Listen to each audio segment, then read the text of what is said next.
everybody for jumping on here. We're excited to kind of do this, just kind of a quick overview of FileWave on kind of what's been going on and how FileWave's been approaching the whole COVID situation. There's been a lot of different things happening, as we know from all the individuals joining, all majority schools, of course. And so it's already this morning, it's at 11 o'clock Eastern, and I've already been on the phone with about 5 different school districts talking about budget cuts, right? And so how can we help? And so the number one thing I always tell our users is that I'm as transparent as they come. And so if there is definitely room for us to help, that's what we're here for. But so for quick introductions for those that are on the call right now. So my name is Stephen Mirante. I am our VP of Sales for the North America and also Canada.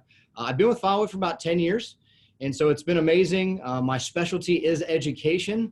I love working with schools. Yes, I love the enterprise side of FileWave, but 90% of our customer base here in the US is education. So it's never a dull moment, especially right now. And I do have 3 kids that are deep in the technology within the schools. I got 2 middle schoolers and a younger one. So got to love all those Zoom sessions that I had to take part in for the younger one. And so there, there's a lot of different things going on. So we're gonna split this up into 2 different parts.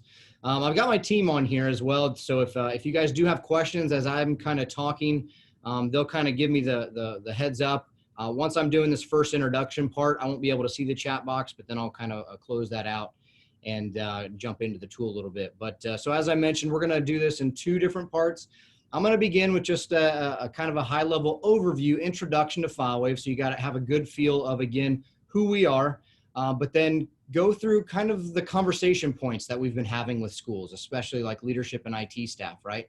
And so I went ahead and kind of ran down and created some questions that we've found very helpful and also have been asked by IT on how we're connecting to devices, right? Especially outside the network. That's the big thing right now going on is I'm calling it a hybrid approach, a potential hybrid approach to the 2020-2021 school year. Maybe we're going to go back into the building, maybe we're not, or there's going to be a little bit of both. But at the end of the day, we got to ensure that these devices are connected. So I'm going to go ahead and share my screen here real quick. Ooh, jump in. And Callie, I will have you confirm that you can see my screen. I can see it. All right, good deal. So we'll get this started off here. So again, for the others that just joined, again, my name's Steven, so pleasure to be here. I hope this session is very informational for everyone. Again, we always love questions. I can always go in a lot of different directions. As we all know, every school district is different in their own way. And so we want to make sure that, again, we're getting your questions answered. And of course, we can always chat offline if we need to take a little deeper dive. So first and foremost, a little bit about FileWave is that our claim to fame is being cross-platform, right? That's a big deal right now and always has been.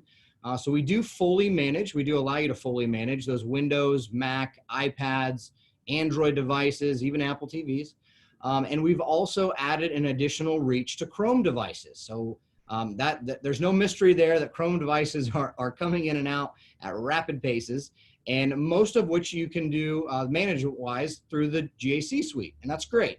But as we all know, there's some cumbersome workflows, and thank you to Google with our partnership there. We've been able to do some enhancements to kind of ease the flow, especially if you are an organization that does have an array of different devices. We'll kind of go through on what FileWave can do on everything else, but then again, enhance that Chrome overall layout, okay?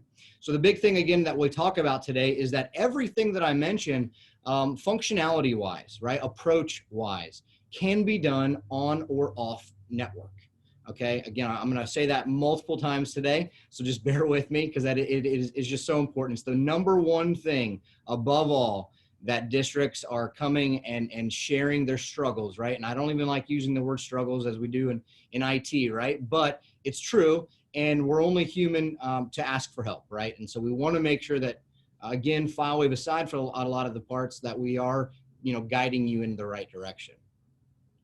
Now, continuing on about FileWave is we are a worldwide company. We have been around since '92, so quite some time. As I mentioned, I've been here for 10 of those years and has been awesome. Our headquarters are in Indianapolis, Indiana. So this is important for a couple of different things. Number one, yes, we're here in the US. But number two, most important for IT teams is that that's where our support is based. So most of our, about 98% of our support team is based out of the Indianapolis office. The other 2% goes into some of our more strategic offices. So basically here in Indianapolis, our users are covered from anywhere from about 6 a.m. Eastern to about 7 p.m. Eastern, at which time it just goes to our Los Angeles team.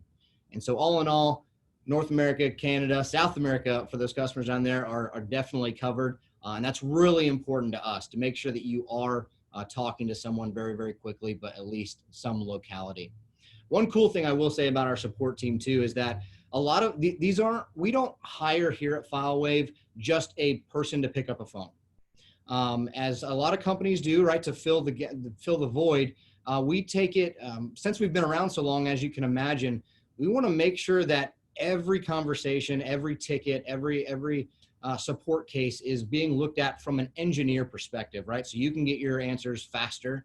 And so our support team consists of 100% systems engineers that go through a vigorous training instead of just, hey, how are you? What's your problem? So we do have an array of different ways to contact support. It is an unlimited support model here at FileWave. And so you don't run out, or you can't stop calling or submitting tickets, whatever the case may be. So we're really proud about that. A little bit of story behind FileWave, again, just kind of from an informational standpoint. The history, right? It's always fun to talk about because a lot of people don't know where FileWave came from. And so back in '92, we were actually Apple's very first Apple management software, to where we actually were pre-installed on all Apple servers coming out of the factory. So that's always a fun thing to hear. Like, oh, wow. So we were one of the first ones to the MDM realm back in 2010. Since then, you on the call, if you've messed with MDMs, you've searched, you know as well as I do, is these last 10 years have been ridiculous when it comes to I've got an MDM, right? And so I personally, my team knows, I don't even like the acronym MDM anymore because it doesn't mean the same thing. And so again, that's an area that we do want to encourage you to ask questions, make sure you're using the right tool.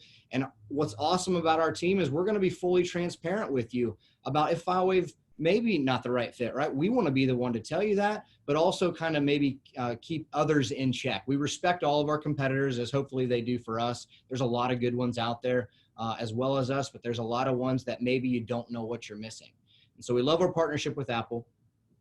So 18 years of that, now 28, we joined the Microsoft side. So like I said, we have a direct integration with Microsoft and with Apple now. So a lot of the functionalities we'll talk about, we'll kind of discuss on how that just cleans up everything. And then our latest is the Chrome advancement there. So this is a fun little exercise here. So obviously with remote learning, for the most part, all finishing up. I know there's a couple of different states just still kind of going this. This is what we hopefully experienced in that remote learning scenario at home, or we had a little bit of this. And yes, I can attest to, as I said, being a parent, I had some of those lessons that I was like, man, I did not remember learning that. And they're only in middle school. So kudos to our teachers. We love them to death. You know, and to you guys really rallied behind schools and made sure the students have what they need, whether it be connectivity, devices, just overall support. So we can't say enough on how much FileWave thanks you. I, again, thank you as a parent. Just everybody did an amazing job. And that's what's really cool, I feel, about you know, the American educational support system, right? Is we do always acknowledge we work within our means with the tools we have, but man, it was never a dull moment on how quickly IT staff really came up to par with a lot of what's going on. All right, so the first section here is I first wanted to talk about the top 5 things, again, that we're discussing with IT staff. And that is number 1, how do I connect, or can I connect to all my devices outside of my network? As I mentioned, that's probably the 3rd time already. That is the number 1 question right now, because every organization for the most part has tools to manage devices, but what does that external connectivity look like? Once that device leaves, can I still send it software updates? Can I provide them a help desk remote option? You know, all these different things we'll definitely touch on. That's number one. Number two, what's happening right now is devices are coming in, so I need to manage a growing and complex device environment. And again, it could be a little bit of everything, whether it be Chrome, Windows, iPad, Mac, whatever the device may be. We have more coming in. Do we have the tools that don't take me forever to learn? My staff is just, or track assets. Sorry, let me back up one more. Tracking my assets. So this is a pretty simple function within FileWave, but important, right? Because there was that rush just sending out devices to students to ensure that remote learning was taking place, and it's not a fun conversation to learn as they take place, to hear schools saying, yeah, we're already guessing that there's gonna be about a 25% loss because we just sent them out, right? Now again, kudos to the school organizations doing what they need to do, but this is an easy way for you just to have a good pinpoint of where my devices are, and then we can try that recovery.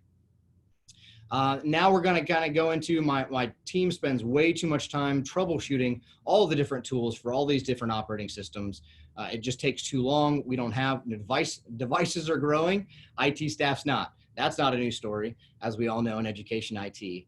And from a comical point storyline here. So as FileWave does adhere to education and enterprises across the country, it's never a dull moment. And honestly, as I said, I love working with education. It's so funny, and you guys in education should take so much pride to this, because when I talk to an enterprise organization, again, love them to death as well, it's almost laughable sometimes, not in a make fun of type of situation, but when they say, hey, I've got 500 devices to manage and I only have 12 staff. I don't know really what to say to that, because here in education, as we all know, we have like 2 staff maybe managing several thousands of devices, right? So again, compliments to education IT teams. It is definitely flip-flopped, right? Lots of team members, few devices in enterprise. So hopefully that you got a good grin out of that one. And then bottom line there with FileWave's goal is to simplify what tools you have out there, okay? Because again, there's tools for Windows, there's tools for Mac and iOS, Chrome, Android, right? How many tools do we have to have as an organization to do what we need? Even there's tools out there that do one function. Maybe it's to just deploy software or do patching or remote desktop. I mean, there's a laundry list, right? So our goal here at FileWave is we can adhere to one operating system that is most important to you, or you can look at bringing everything in, and we'll kind of share some stories towards the end here. So the main meat of this initial kind of approach to FileWave is these attributes. So we scaled this down to just what are the topics kind of making the most impact right now. Number one is getting these devices ready, all right? So through imaging or provisioning, depending on the OS, getting them ready. Last week, the engineering team, we started a 30,000 Windows imaging process over at Cincinnati Public Schools so that they are ready to give these devices out at a moment's notice if school doesn't take place as normal, right? And so that's a big part that we do have teams. If you need help, we do have professional services that can help with that well, but the tool itself allows you to do that. Next is basically what starts happening once the devices are just set loose, right? You need to deploy software, applications, scripts, updates, drivers, you name it, right? Anything and everything that you need to deploy, you can within FileWave. There's definitely no restrictions there.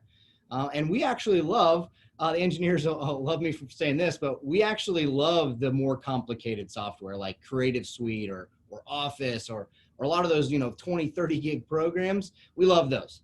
Right? Where a lot of other deployment are like, really heavy, don't know if it's going to get there. So we encourage it. Doesn't matter the size. It could be a 1 meg file, or again, like I said, multiple gig. We have different ways to make that available to the end users. Now, as I mentioned too, this can be deployed completely outside the network, and we'll talk about infrastructure here towards the end as well. The other option is to just make content readily available. So just like all of us go to our smart device and go to the App Store and see what's available, or we search for something, we provide that to you. So on Windows, Mac, iOS, Android, you can create that internal store, right? So school name store or kiosk. The cool thing here is that you get to create it and call it what you want. You can brand it. We don't want you to have FileWave showing to all your end users, because then they're going to feel managed, right? And we all know our users don't like to be managed. So we want you to have fun with it. But the kiosk, there's also no restrictions. There's no kind of ceiling on what you can put in there. Again, full software packs, documents. You can put URLs. You can put patches. If you want to put updates, maybe there's some third-party applications, maybe Java or whatever it may be, that you just need to get out there and have readily available to your end users. And what's cool about the kiosk is that your end users don't ever have to be admins. So if you are an organization that does lock down the devices, they get to see what's been approved for them to click that install button, right? So we at FileWave have kind of created that smoke screen approach, and just allowed them to say, oh, look, I get this. The cool thing there too is obviously, as you may have imagined, they install everything, right? Because they just wanted it all. But then their hard drive fills up. And what happens now? In most kind of workflows, someone comes to IT, says, hey, I don't have any more space. What do I do? IT in some cases does a reimage, right? Just to fix the issue, or they have to manually go in and uninstall applications or whatnot. All of those can be done from the kiosk. So the end user, if the application has been put available in the kiosk, the end users can actually uninstall it and free up their own hard drive space, just keeping that device rolling. Next is patch management. So again, this will kind of make more sense when we dive into the UI, but we are directly connected, as I mentioned, Microsoft and Apple. So Apple updates for iOS and Mac and tvOS are all found within FileWave, as well as all your Microsoft updates. Remote desktop, primarily on the Windows and Mac side. Hint, hint, we are working on that for Chrome. So hopefully we'll see that in the near future. But remote desktop is also multi-platform in that regard. So you can be on a Windows machine and jump into a Mac, or Mac to Windows. We don't restrict you there. The next benefit is that right now, right, just like right now, you don't have to be on the same network. A lot of one-way tools say, hey, I've got to be in the same building, or again, connected to the same network. You don't have to be that with FileWave. So the devices can be anywhere. You can take control of those devices just like you're sitting in front of it. You can first obviously prompt the user to gain control, get those permissions and things like that. Device tracking, pretty self-explanatory there, but just the ultimate way to pinpoint your devices, anywhere from about 15 to about 400 feet, I think, our worst case we've seen. So just kind of keep a good eye on the different devices that are out there. Device discovery, I added on here just because of some of the other virtual sessions we've done. We had a story last week with the tech and learning crew that where someone said, we weren't one-to-one, but we opened a closet and we found all the devices that just overnight made us one-to-one, jokingly. But with that, FileWave does have a built-in device discovery option to where it can scan different subnets and show you everything that's connected, not just what's being managed. You can actually see access points, servers, smart boards, printers, you name it. If it's connected to the network, it's going to come back into that filter within FileWave, and then you can actually use FileWave's asset management tool to inventory that, right? And so that's a really nice way to just see what's out there. Again, it's not being managed, but you can bring that in, create your different groups for those, and just keep them front and center, especially if you have maybe an inventory tech. Now, again, I already mentioned asset management. So FileWave does have a full asset management capability. The reporting options are really endless. It's really, really, really cool. We do also, if you do have a current inventory system now, one of our partners in that realm is Hays Software, which is really cool, right? Because we have an integration with Hays to kind of overly enhance the approach to asset management. So then you would be able to, if you've got Hays now, maybe you can adopt FileWave to get that device discovery feel, the reporting options, the device tracking, and then centralize all of that data. So that's really at the core of that integration, just bringing all that information front and center. Also with their help desk system. So if you're looking for a help desk or maybe wanting to switch, we can integrate with that as well. Now, from the license management side, of course, keeping everyone in compliance. And so this does integrate with the volume purchase program on the Apple side. But then again, any other software or application licensed products that you are purchasing, there's a lot of that going on right now. You can upload those purchase orders right into FileWave and say, hey, you know what? We purchased 500 or 5,000 or 10,000. At FileWave, tell me when I'm, 100 from being out. Or, hey, maybe it's free software or free, licensed content that I just still want to keep a good eye on. So you can actually set different parameters on, say, hey, FileWave, tell me when I'm 100 over my allotment, so I can just re-up again, even though it's that's free, depending on how you guys work as a district. Software usage, really cool there, mainly on the Microsoft Windows side, and on the Mac side, we can actually show you how often software has been launched, how many times, and how often or how long it's been used. So this is really important for leadership in most organizations, because they're always buying software, right? But are the teams, are the end users getting the use out of it? So it's a good way to gauge that. Now, the last two, again, will make a lot more sense kind of as we jump into the web the UI here in the second part. Self-healing is a very unique built-in functionality for FileWave, especially right now, because again, devices are not always inside the network. How do we make sure the content we're deploying stays intact or continues to work without having because they can't run down just to the IT help desk, right? So our self-healing feature basically takes your applications and software and protects them, right? So if once they're on a device, if a user accidentally or maliciously breaks it, maybe a virus corrupts it, or maybe they move it out of a folder and you didn't want it to be, right?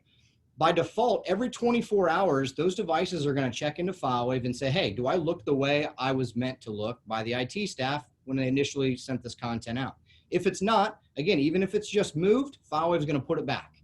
If there's any content, software programs that are broke, even if they, removed a handful of executable files, FileWave is just going to put those files back into place so the user can get up and run. And so all of this can be done by the end user as well, just by simply rebooting the machine. So there's a lot of peace of mind going on in IT when they just say, hey, you know what? You don't have to run to me. I deployed that content. I set it to self-heal. I don't know why it's not turning on either. Go ahead and reboot your system. Upon reboot, what FileWave does is a kind of behind the scenes file by file check. Just make sure that it looks exactly the same way it was when it was originally deployed. So really nice way to be really flexible and keep things working. Now, another very important aspect of FileWave and how we do our deployments is the auto resume deployment functionality. So again, talking with districts right now, again, we never want to talk about the pains, but what we've seen most prevalent here is that when you're doing simple MSIs or PKG deployments with whichever tool you have, when you deploy it out, number one, the devices sometimes aren't on, so it kicks back. Or number two, you've deployed it, it's downloading great, and the end user shuts off their laptop or goes out of Wi-Fi connectivity. Whatever the interruption is, they kill that installation, right? Then IT has to run reports, say who didn't get it, and then redeploy and potentially send out a notification that says, please stay online for however long it takes to get this. We don't want you to have to worry about that. So again, with our intelligent client that exists on the device, we actually allow you to send out content. If the device is not on initially, that's okay. It just waits. The device waits. When it turns on, it checks in and says, hey, here I am, looks for anything new. If it says, yep, I've got it, it'll start bringing it down. So it'll pull that down from your FileWave server. And then if any interruption occurs, right, that's the most painful part, right? If any interruption occurs, no matter the cause, FileWave literally just goes dormant for that session. As soon as that device again checks back in, powers up, it resumes that installation exactly where it left off. So really powerful behind the scenes workings of FileWave, right? Some of those things we don't usually get into in an initial discussion. But like I said, these are kind of the most impactful attributes. Now, kind of summarizing that all with our API, you guys heard me mention our great partners at Hayes Software. We do, our API can really be used across the board. So if you've got other programs that you'd like to integrate, again, our PS team is awesome with that. We can look at kind of centralizing your content or your different deliverables. Also with Content Keeper, great filtering solution. So just kind of another way that we can work alongside some of those different tools. And again, as you can see how closely tied we are with all the different OEMs, this is such a huge thing for us. It's very important for us to kind of make sure that we're up to par every which way before they release it to the public. And that is something that our users do get with FileWave. So we're very proud about that. So based on these functionalities, I'm going to kind of recap again a little bit more in depth on what's going on, the discussions we're having around with districts, right? So again, questions we ask organizations is, for easily enough, how many different operating systems exist in the environment, right? It helps us kind of understand what tools are out there to just kind of take care and cater to these different devices. Maybe there's nothing. And again, we can bring all of this into one. How many different management tools, as we mentioned before, kind of analyzing all that. We love doing a cost analysis. As you know, there's no way to dodge cost, right? And as I mentioned at the very beginning, that's such an important thing right now. We know budgets are being cut. We at FileWave have made changes to adhere to that, to make sure that this isn't just a quick fix. This is a long-term solution for you and your teams and your students, staff. We want you to be able to use FileWave now, but long into the future, right? And that obviously takes everybody being on the same page and really, truly understanding what's going out there in education. Tracking devices. Are you tracking them? All right. When they're leaving, can you get them back? Are your end users getting what they need? Again, from that delivery aspect, no matter what's being sent out. Is the current way reliable? Do the deployments get interrupted, right? Talking about that auto resume update. Are the devices secured and updated, meaning patch management? How easy it is for you to access different your update server potentially, which we can replace on the Windows side. We get that a lot, that yes, you can put that away and just use FileWave. Does IT still physically touch devices? So again, this is real world, right? That we're talking. You know, there's programs out there at the end or throughout remote learning that they had check-in points at curbside pickup, right? And we want to help you, get away from that, right? If you've got FileWave on devices, we truly try to say you really should never have to touch a device again unless there is a hardware issue. Everything should be able to be done and accomplished remotely with FileWave on these different devices. And then kind of most importantly there, are your current tools built for the current situation, but more importantly, the future? We don't know what that deployment cycle is going to look like. We don't know if all the students are going to come back in. So how can we make sure when half my students are potentially working at or learning out of home and some are in the buildings? We've heard a lot of different plans for possible going back to school.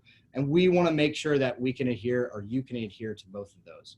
I've already mentioned budget cuts. It's going to affect everybody. And again, we're doing our part to make sure that we're dialing it in again for a longer term solution.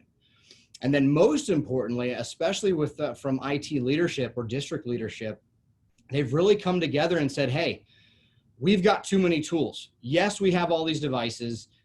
We can't do this anymore, right? Because I can't have a Microsoft tool specialist and an Apple specialist and a Chrome specialist. We shouldn't have to be able to do that. There has to be tools out there that brings this together, puts your team on the same playing field, right? They can still be the specialist, but again, at the end of the day, they're using the same interface, they're using the same workflows, but adhering to their specific operating systems. So again, which happened in districts right now, someone didn't come in that was our Windows specialist potentially, or vice versa on any other operating system. They're the only ones that knew how to deploy software through this tricky way on a Windows machine. And the Apple team and others are using something else. FileWave, again, brings everything front and center for all teams across the board. They can still play within their little buckets. But at the end of the day, if any changes occur to that team, they can jump in and remediate that issue on whatever operating system. So bringing IT teams closer is a great part. Now, again, I definitely want to talk about infrastructure, because the big question is how are we connecting outside the four walls, right? And so the infrastructure that FileWave has is both on-premise or cloud hosted. We do offer both, which is really nice and flexible for you. Our on-prem servers are very, very lightweight, especially if you're using a certain Microsoft program. Love them to death, but it is complicated and heavy. Our VMs are very lightweight. They're pre-built. So if you do want an on-prem server, like I said, our VMs are pre-built. You can run it on Hyper-V, Linux NOS, VMware, right? Whatever your flavor. It's very easy to get up and running. Or again, we can host it. If you've got Mac Minis laying around, that'll work too.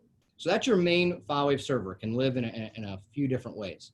Then what we have are our boosters. So those are those circles that you see there, hopefully. So this is just an example of how you can disperse these boosters.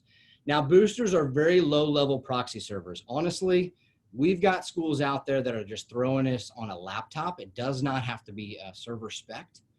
You can virtualize them too. They can all be different. So you can have older equipment. If you've got a Windows tower per se, sitting in a closet, throw a decent sized hard drive in there, base operating system, that can be a booster. But then what you create is kind of that hierarchy of deployments. So no longer do you have to worry about your main server doing all the work. It shouldn't be done that way. So now, depending on the device's location and the booster it's associated to, that booster is going to be that heavy lifting item for you. But this is also how, again, we can keep your internal network secure, because we can set a certain amount of boosters outside your DMZ. And so when these devices are out there, don't know when they're going to come back in, they're checking into that booster, getting the content directly from there, and the booster is the only one that can go back and pull it from the main server. So really nice way to kind of free up your device level communications. You can have, tens of thousands of devices all out there, and then you can say, hey, you know what, these 3,000 get to this booster, so on and so forth. And what's cool too is there is a fallback protocol built in. And so if you are using older equipment, you can always have your device groups fall back to up to 5 different boosters before it ever has to go back to that main server. Because again, IT, we just want to know that they're out there. We know that we're communicating with them, sending content out, and we want to know that they're getting it, right? So that's a really nice way. From an imaging perspective, those boosters, we can actually install our IVS, so our imaging server, right there on those boosters. And so this is how we can allow that site-based imaging to kind of go on, especially if you've got labs or anything that is directly connected to the network within the organization, you can then do that. So really nice to have that. You need something else. They can both live right there, right? For larger deployments, it's very important right now, right? There's a lot of different stuff going out there. We can allow you to cache, just preload content on select boosters. And so again, summer is when this happens the most, right? You're either buying devices, or devices are just time to be refreshed. And so you can say, all right, booster 1 is covering these 3 grades at this location or this building as a whole. So I'm going to put all the content on that booster. So when these devices then check in, FileWave is smart enough to know what groups they belong to.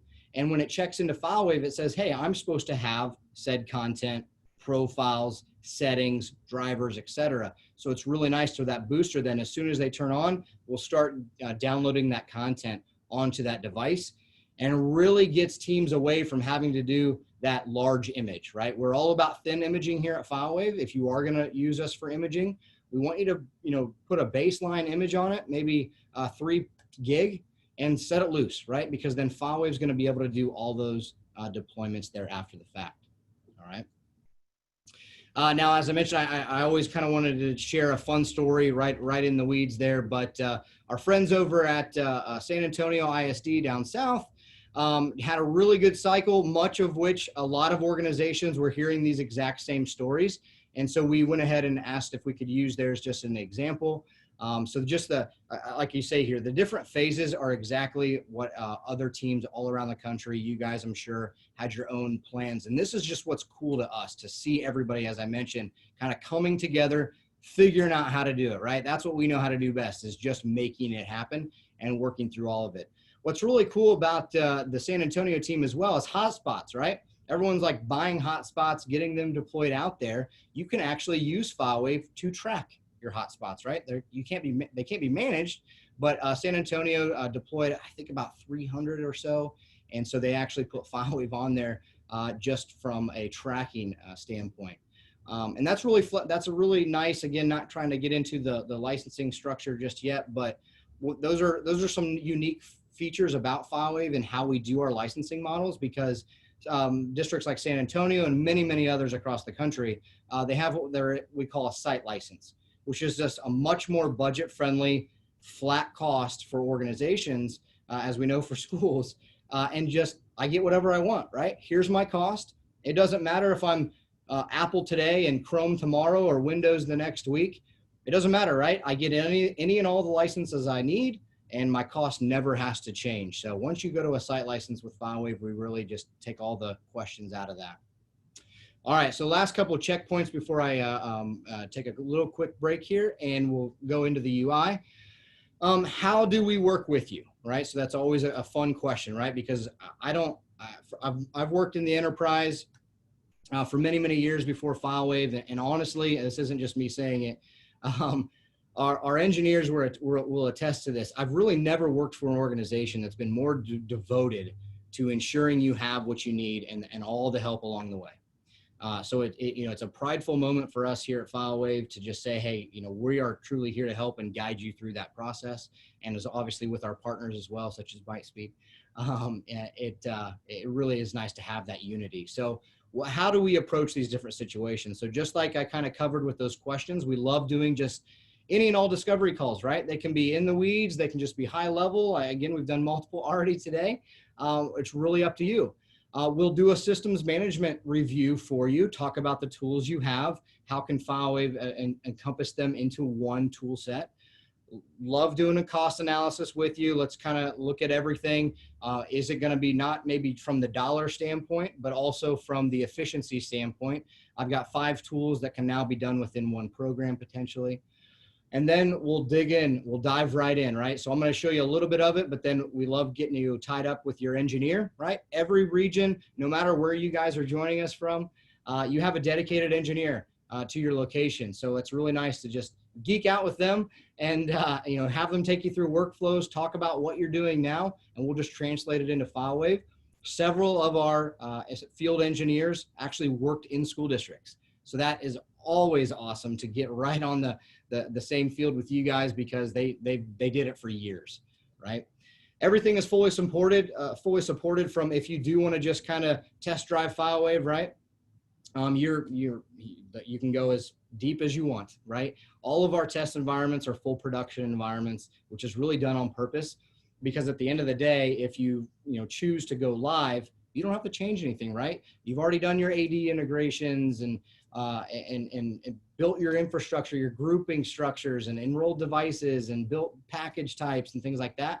We don't want you to have to redo that. And other products shouldn't want you to do that either. So we want to make that get up and go scenario as quick as possible. So I did talk about a lot of main functionalities. And so if there's one thing that you take away from today, other than that we're here to help, is that everything within FileWave it has always been and will always be inclusive, all right? So every functionality that we talked about is built into one program, right? These aren't modules. You don't have a module for just patching or deployment and things like that. So it's really nice to know, even if we just got put on Chrome or iPads or Windows for the first get up and go, that all the functionalities are there, right? You never have to wonder on, did our license cover inventory or tracking, right? It's all baked in, really nice, including tech support, right? So we try to take all the questions out of it when you're looking at your different options. I did mention very flexible pricing. So we have the per license, per device, per year option like everybody for the most part. But that district site license is really, really nice just to cap that cost overall and then never have to worry about what's coming in, what's going out, how many we have, who got what grant. Awesome, thank you. And if you are potentially coming off of another solution, we always will analyze that co-term ability with us. We love doing that. We know that summer is where the action is, right? And we want to make sure even if budgets aren't till September or the end of July, don't let that stop you. Again, it's us understanding, always have been understanding education. We don't want you to have to wait, right? If you know that this is a program that you really want to get your hands on, we'll give you everything right now. And we'll look at that billing date as we've already done right now. I kind of already touched on, you can download FileWave whenever you're ready. Here, hopefully we'll touch base with some of you. And if you want to get FileWave up and running, we'll get that introduction to your engineer and get that rolling. All right, so I'm gonna shift over to the actual UI, but as I do that, I will, okay, so it looks like there has been some questions answered. So thank you, team. All right, so let me pull up the admin. All right, so this is going to be, as I mentioned, very high level overview in our last section here. And so we just kind of want you to have familiarity on how we make it easy to adhere to all these different operating systems, right? So as you can see, we live mostly in that left-hand column there. Clients, file sets, associations, et cetera. We'll quickly touch on each of them. We also have a dashboard built in, but for essence of time here. So first is, where do all our devices live? What does that look like? So as I mentioned, we can integrate with AD. That can be one of the very first steps to just replicate that directory structure, that forest structure, so you don't have to think through that. But then you can really build out your different groups, right? This is all customizery, and our SEs will help you with this. I know a lot of them, this is where they really like to jump in. First and foremost, to build out your infrastructure, right? So within your buildings, even if the devices live out, you still want to kind of know what group potentially or class they're associated to, or students. And so you can do that. You can build however you see fit, right? And then what can we see, right? So this math group within Longfellow Middle School, it has all types of devices, right? And so from here, I can do some quick actions, right? So for my iPad, I can just quickly double click an iPad. I can first and foremost see everything that exists on that iPad. I can see every attribute of this device as well. Serial number, IP address it's checking into, version, free disk space, right? I mean, there's a lot, as you guys can imagine and expect. We capture all this. What's really cool about this too is that we do allow you to do custom fields. So maybe PO number, right? That's a widely used one. You can actually create a custom tag here and add that PO number to this. Command history, so all the commands that we've sent to these mobile devices. Managed applications, so again, as we directly integrate with VPP on the Apple side, we'll tie in all the applications that have been deployed. We'll give you a running list of all the installed apps, documents, of course, profiles, as we're on an Apple device here. Love and deploying those profiles, you'll be able to see that. And then again, there's your quick and easy device tracking. So right now, with of course being outside of the district, a lot of schools are like, I just want to make sure my devices are in the county or in maybe the neighborhood, right? And so that's really good to kind of get that ballpark. And like I said, you can do multiple devices at one single time from a larger view if you want to. Also, you got that quick remote wipe option. And again, speaking to an iPad, the nice thing here is if we did enroll it per Apple's guidelines with the device enrollment program, DEP, that you can, if this is a non-recoverable device, it is gone. Unfortunately, we did everything we can, right? And you just have to, call it a day. You can remote wipe that device, but what's nice is that if it's, again, enrolled through DEP, they won't be able to go pawn it off or sell it because it's going to tell, ABC school district owns this, right from that login screen. So really, really nice there. So for the other devices like a Windows machine, what do we get here, right? So same thing, all of my content, whether it's software, applications, etc., what all is installed on this device and how it got there, right? It's available in the kiosk. We deployed it all directly to them, or maybe they installed it, depending on their access levels. Again, you've got that device details right here in front. So you can run reports and queries off any of these attributes as well across the board. So if you have other administrators asking for data points all the time, you can now create those reports. The users tab is really nice because this is going to keep a running total, very impactful on the Chrome side. As we know, I'll give that example when I touch on a Chrome device, but this is going to give you a running total. Even if that device is refreshed, you're always going to go back and be able to see the users that have logged in, when they logged in, and when they logged out. So policies for FileWave is our way to, mainly for state testing, is a very important one, is that you can actually steer a device away from checking into the server to receive any updates. You can say, hey, look, I need this to be a static device for said period of time. And so that's what you can do under policies. Position map, very much the same. Yay, it's in a home. So that's a good sign. The tools. So under tools is my quick access to, there you go, jump right into this Windows machine, right? I can prompt the user to gain access. Depending on the session type, maybe they just want to show me what they were doing and can't figure it out so I can live with them. Or yes, you can fully take over that device, or jump into the driver's seat just like you're sitting in front of it, again, no matter its location. And then a quickly remote wipe there as well. So as you can kind of see, two different operating systems, but very much the same layout, right? Keeping the mindset very, very clean. Android devices, very much the same on status types there. Now for Chromebooks, right? So I'll touch on that real quickly. So for Chrome, as I mentioned, it's much more of a partnership with the Chromebooks because again, most of your managed workflows are going to be done through the GAC suite. But as easy it is to get FileWave onto those devices, you simply send out the FileWave extension through the G Suite, and then it'll auto create your OUs, right? Just like you have them and spent time building them in the G Suite, it's going to replicate them automatically here, and then you can kind of see your devices. So first main point there is I can see all of my devices, no matter the type, right from within FileWave, right? I don't have to go into different systems to look at that. Secondly, what can I see by double clicking on a device from here? Again, we give you those device details. Unless it's changed, and I don't believe it has just based on what I continually hear, is that it's not that easy to just double click a device in the G Suite and get the criteria, right, that I need to. Maybe I just needed to look at IP address that I was checking into or quick data points, right? I can do that. Chromebook data, so we're going to actually continue to gather the Chromebook data and store it here. So if there is different attributes of that device, once again, that you want to store, you can do that. Users tab. So as I mentioned, this is a big part on the Chrome side specifically because in the G Suite, they're great at doing the last user logged in, but what about when someone else, then that last 5 users get kicked out? So same thing here. We're going to keep a running total of those users that are coming in and out of those devices. So keeping that really nice.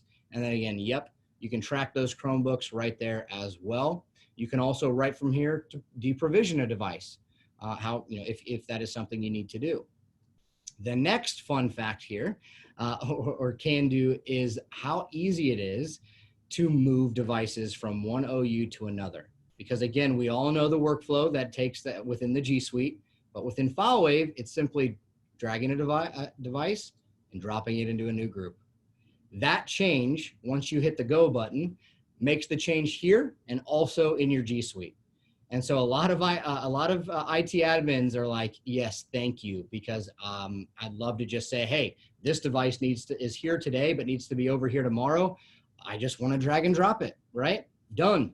Also from right within here, you can create new OUs. So you can manage your OU structure right within FileWave as well. And once again, everything that you change here makes it retroactive into the G Suite. So you don't have to change it both places. It is definitely a two-way communication there. We're just trying to unify a lot of those more cumbersome workflows that you can do right here, right alongside the rest of your devices. All right.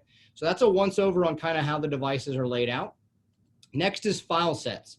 So here, the file sets is our terminology for payloads, right? Whether it be software, applications, documents, you name it, right? So for Windows, you can build groups, like I've got my scripts, my images, my patches, software updates, you name it, right? You guys can do all this. And then you can break it open to see what it is. Now, the big difference between FileWave and literally every other program that's out there is how granular we get with these deployments. Meaning that within FileWave, we actually give you file by file control over your installations. So if you want to come in here and let's say you're deploying Office, maybe you say and determine that certain groups don't need the PowerPoint application within the Office suite. You can come in here, and even if it's already existing on all those machines, you can remove it, hit update. All FileWave is going to do is go out and grab it off those machines. It doesn't have to reinstall a new copy that doesn't have PowerPoint. Everything is granularly approached, right? So you can go out, make these file level changes on the fly. There's no bandwidth spikes. So it's really nice having that breakdown here. You can edit registry keys right from within here. You can see that edit registry there at the top since I'm in a Windows application. So very much the same throughout that part. Now, this is also how we get quick access to our software updates, right? So as I mentioned, that direct connection, whether it's Windows, macOS, iOS, tvOS, right here. They all live front and center. I can see what's available, or more importantly, what my devices are looking for. So if you look closely at that red checkbox, right? If you uncheck that, Windows is always a fun one, right? There's over 16,000 updates right now in the Windows Microsoft catalog. Most of IT can agree that we don't care about 90% of those. I only want to see what my devices are asking for. So that's why we have that checkbox. And so here I can see the applications, the updates that are available for my devices. And as I click on them, I can see what specific devices are asking for that. And then I can decide on how I deploy it, whether it's through the kiosk or I schedule it. Maybe there's a reboot that needs to take place, and so we can force that as well. All right. Also, this is how you have your quick access to building some scripts. You can build scripts, deploy any type of script from within FileWave. You can quickly import a different MSI PKG file that is already existing, or any program for that matter that's maybe on your desktop. Profile Manager for those Apple devices, boom, right there. If you've ever used an MDM, you're probably going to feel right at home. So all of your different profiles will be configured from here, whether for iOS, Mac, and tvOS. We also go back and still do some things on those legacy devices, as you see iOS 7 there. So it's really nice to know that that does live there as long as we've been in the MDM realm.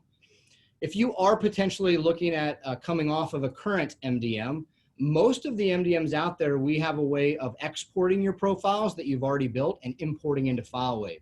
So it's a really nice peace of mind, because everyone's worried about changing when it comes to Apple devices. Sometimes it's like, oh, what's all the work I got to do? If we can simplify that move for you, we're going to do that. Other aspects here, I can just deploy a simple MSI PKG. I can jump right into the Apple App Store, bring in some applications, or I can deploy those file sets at that granular level. All right. The last couple things here, associations. So associations is really where everything happens, right? You've got your client's view, you've got your content, all your payloads, and then I'll show you what you can do down here. So just like on our other screens, you can open them up and say, hey, I know that this specific little Jimmy's iPad, he needs this book. So I can give it just to that one person, or I can give it to all my iOS devices, all right? Once I make that association, I can come down here and schedule it. Maybe I said, all right, FileWave, I want you to download this right now in the background. The end users don't need to worry about it, but don't activate it until next Monday, please. Right? So you can select that exact date you want it, date and time that you want it to be activated. If it's time sensitive, you can put that kill date and also that complete removal date. So that's really nice to be proactive. You can schedule this out months. A lot of school districts have a lot of different stories, success stories on how they do it, by semester, if they already know it needs to happen. Or your last resort there is just saying, hey, you know what? I'm not going to deploy this. I'm going to make it optional to them. So by doing this, selecting the kiosk option, it puts it in their self-serve catalog. All right. Now, going one step further, let's see if I can find one here, a software update. Oh, sorry there. Just let me relaunch that. While that's loading. Any new questions? Okay, looks like there is some different ones there. Okay. All right. Jumping back in.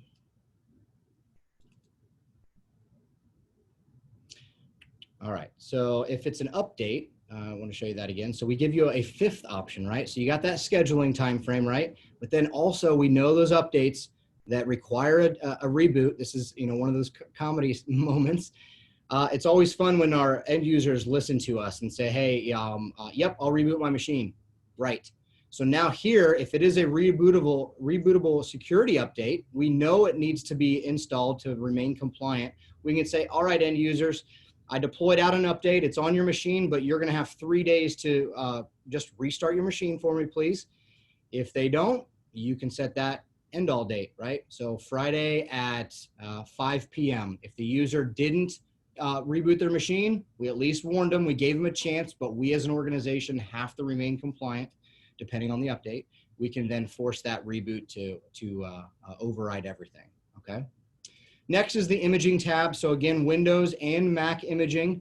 One quick note there is that obviously imaging in the Apple realm, as you Apple users know, is once you've kind of reached that Sierra OS version, imaging's dead, right? That's the way Apple put it. But if we do have this still in here for any of those legacy Apple machines that you do want to do here. But then on the Microsoft side, you can build all your different images. And what's cool here is that you could actually make one base OS depending on which OEM it's coming from. So maybe you have a bunch of different versions. And so you can make that baseline OS and then install your drivers there after the fact. All right. So depending on the different vendors that are out there, we do have a very strong tie with our Lenovo team. It's really, really great to kind of unify that front as well from one vendor. We do work with all different manufacturers, but there's definitely a very close-knit connection there with the Lenovo. Classroom. So this is going to be your connection point between Apple Classroom and FileWave. iOS inventory is just giving you a different view of that, of what's possible, right? So this one's just saying, hey, I need to see my devices that haven't checked in 3 days, right? That's a problem, right? Maybe that's the parameter I set. License management, really simply put, right? I can see all my licenses that I've either integrated through VPP or I've manually uploaded. I can see how many I've purchased, how many have been installed, and then I can actually run a report on, tell me all the devices that this software lives on, right? Maybe you need to do a re-up and say, hey, they don't need this software anymore and it costs us money, so I'm not going to go buy more copies. I'm going to remove it from those machines that I found and put it on the new machines. So everything can live in here. You get to customize your different parameters on when you're getting close to being out of compliance or out of compliance. We give you the tools to do it. Boosters, kind of quickly mentioned from the infrastructure standpoint. You can have as many as these want, and this is kind of just that dashboard for your boosters. But this is also where you can get those device discovery results, right? So you can have a booster steered to specific subnets, do one at a time, pull back what you need. There's some in here that I know that this is Avery, one of my engineers' servers. It actually finds the smart thermostats now, right? You can't manage them, but it does pick them up from an inventory perspective. And to kind of close things out here, as I mentioned, our inventory reporting is very, very much in depth. And you can kind of see these are some basic ones that we do pre-provision in here. We give as a kind of a standard template. And then you can kind of delete them as you feel more comfortable. But hey, maybe I just want to see all my Windows machines. But better yet, I need to see, how many Windows 7 machines do I still have out there, or XP. You can do a search just for that. Hopefully there's very few of those. But it happens, right? Same thing with iOS, right? Maybe I just want to simply look for an iOS version. Or getting more into the trenches, show me all my devices with less than 8 gigs of RAM. Show me my Windows application usage, right? So I can see what application I own, how many times it's been launched, how long it's been run, my Chrome devices, last date checked in by said parameters. And then again, our lovely Haze integration, right? Centralizing all of their data right into FileWave to kind of allow you to report and export those reports to everyone. One last thing about the reporting aspect of FileWave, since we could literally talk about inventory and reporting for about an hour, because it is one of the strongest parts of FileWave on how invasive it is. You as administrators are always getting asked for reports. We know it. It's not a question. But the problem is do you have to go in and generate a new report every time you're asked for it or refilter it? The cool thing with FileWave is that once you build that selective query, very similar to what's here, is that FileWave will continually keep that up to date. And then you can actually schedule that report to be emailed to yourself or to any other district administrator by whatever time frame, right? They don't have to have access to FileWave to get reports. So it's really nice to just automate that workflow. The reports you're being asked for weekly, monthly, by semester. Maybe that's the annual inventory check. Set that query up, let FileWave do the work for you, and it'll get those reports out there. So I'm right here at the cusp of time. Again, I wasn't sure if I was going to go the whole hour. I apologize. Hopefully, as you can see here, it was a lot of information. But again, I wanted to, for the most part, just make this as educational as possible. Again, showing you how FileWave approaches multi-platform management as it is, yes, truly possible. And no matter what anybody says, that's what we're here to do. That's what our specialty is, bringing everything into one, breaking down the silos within the IT teams, allowing you guys the power functions right here, no matter however heavy or light that you need to get those accomplished. So I will, looks like there's one open question. Bulk operations available on iOS, such as update iOS. Yes, so you can drop an update to the devices as well. Online in-depth trainings, absolutely. So again, if everyone's hanging on here, if not everyone has to potentially jump off too quick, unless our room's going to close, and I'll let Anna tell me that. But so on FileWave.com, we give a lot of resources to our customers and even evaluators, not even a customer, right? So under the FileWave Alliance tab, this is where our customers and evaluators live. And so the FileWave Foundry is our online training portal. So on demand, online, you can take different training modules as you need based on your specialty, right? Maybe it's deploying software, again, inventory, or just the quick start guides to enrolling my Android or Chrome devices, right? All of that's built into the Foundry, as well as those guides right here. FileWave recipes are content that we pre-package for you, right? Those more kind of complex ones that are out there. We try to keep up with those and pre-package those. You get quick access to the support tabs right here. You can also do this from within FileWave, which I didn't touch on, I apologize. You can submit a ticket very, very quick from there. Quick access to the new downloads, as even upgrades within FileWave as we do come out with new functionalities. Those are given, right? We're coming up on version 14, which is our one major release of the year. It's going to have a lot of enhancements, as well as the first iteration of FileWave's web UI. So we're really excited to kind of get that out there to our users. It's a long time coming, but as you guys can imagine, with being multi-platform, it's ever so important for us to make sure that we're not releasing things half done. Right, there's too many different programs out there that unfortunately fall into that category, and so for those major, not same-day support functionalities, but more global functionalities, we want to make sure it does work across the board, all the way into our newest up-and-coming kind of sneak peek here. Everybody, feel glad that you're still on the call here, just 2 minutes after the hour. FileWave is in the weeds right now, working on a classroom management tool.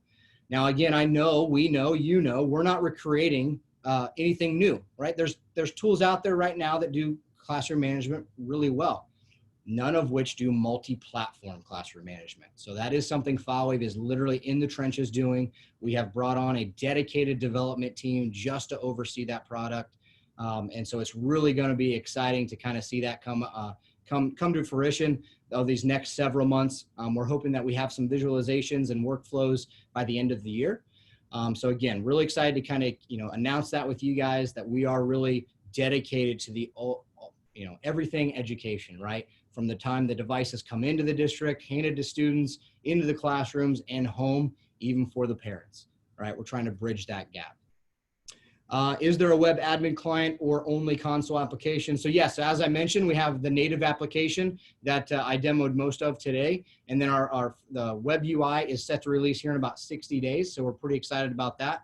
That's first going to come out on the MDM side. And then in the next following 2 to 3 months, we're going to adhere to a lot of the other updates, as well as Microsoft and their MDM venture are coming out with a lot of new functionalities. So we're hot and heavy with them right now, making sure that all the MDM on the Microsoft, the Windows side, are going to be built in also later this year within that UI. So never a dull moment here at FileWave. It's really exciting. We're always happy to adhere to all the different teams and the devices that you're getting. There's going to continue to be major advancements on the Chrome side as Google is literally throwing APIs at us to develop. And so we're, really the sky's the limit on what's going to continue down the road. But yeah, so great questions there. All right. Well, I will bring this up one last time. So for anyone, we do have our district leadership panel coming up later this month. It's really awesome. We've got a great lineup, and we've kind of promoted it through social media and whatnot. But it's going to be, we're going to moderate it, right? Callie Wagaspak, my channel manager, and myself, we're just going to be simply moderating. We've got 7 different district leaders going to just tell their story on how they approached remote learning, what preparations they're taking part in this summer, FileWave and non-FileWave. We want this to be very, very educational, you hearing it from your peers first and foremost, all right? If you guys do have questions, again, we hope to see you again. You can come to FileWave and use our little chat box, or again, hopefully, if you don't know who your FileWave admin is or administrator, please contact us. I will go ahead and I will jump into the chat potentially. So you guys can contact us. Callie, if you want to go ahead and just type in maybe your and my email address, just so they have a couple there. Please contact us. I love doing discovery calls. I've really pushed myself to be a part of a lot of our teams out there all across the country of any customer size, shape, form, right? I really want to get into the weeds with you and really help you however we can. So again, I really appreciate the time today. Great questions, the few that were in there. So we appreciate you kind of contributing there.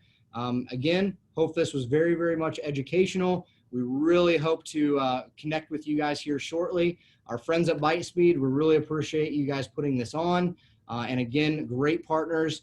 It's really good to know that you have a partner that really is dedicated to the end result. There's too many partners out there just pitching products. Bytespeed's not one of those, and that's why we love them. Right. And so we're all about making sure, FileWave or not, product or not, it is, you're getting the resources and finding those resources that you need. So thanks again. We'll hang tight here. If there's any last questions, if there's not, Anna, I can turn over to you if you want to kind of say anything closing out. I just would say thank you. You did a great job there, Stephen. That was really informative, and appreciate you guys and appreciate the partnership. And we'll be sending a follow-up recording and email to all of the attendees. So thank you guys. All right. Thanks, everybody. Enjoy the rest of the week.